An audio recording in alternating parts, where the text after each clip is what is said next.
Gli ecosistemi. In questo percorso scoprirai alcuni ecosistemi. Prima di raggiungere le diverse stazioni ti sveleremo il loro segreto. La parola eco vuol dire ambiente e sistema significa insieme di servizi.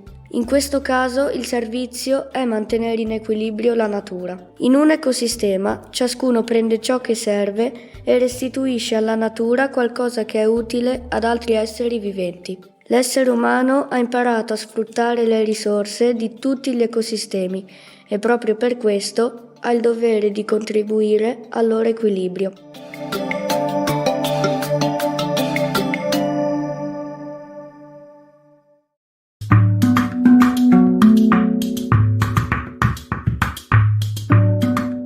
La magnolia grandiflora.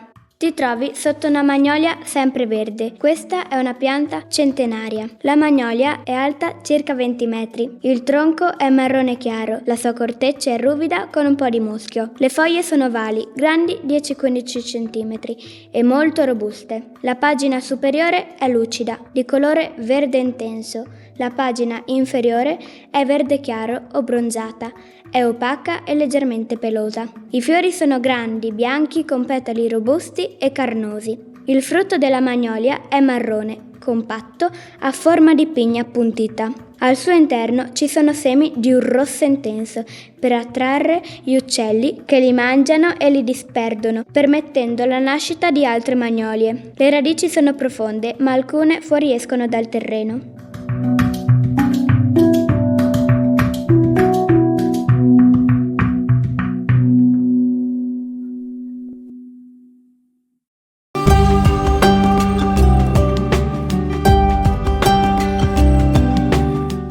L'impollinazione. Un servizio ecosistemico fondamentale per il pianeta è l'impollinazione. Essa garantisce la biodiversità vegetale, la sopravvivenza delle specie delle piante e la fornitura di cibo per molti organismi. L'impollinazione avviene con il trasporto del polline dalla parte maschile di un fiore, lo stame, a quella femminile di un altro fiore, lo stigma del pistillo. Da questo incontro avviene la fecondazione e quindi la formazione di frutti e semi. Il viaggio del polline da un fiore all'altro è veicolato dal vento e dagli insetti impollinatori attratti dal nettare. L'impollinazione è un ecosistema che ha una ricaduta importantissima sulla vita degli esseri umani.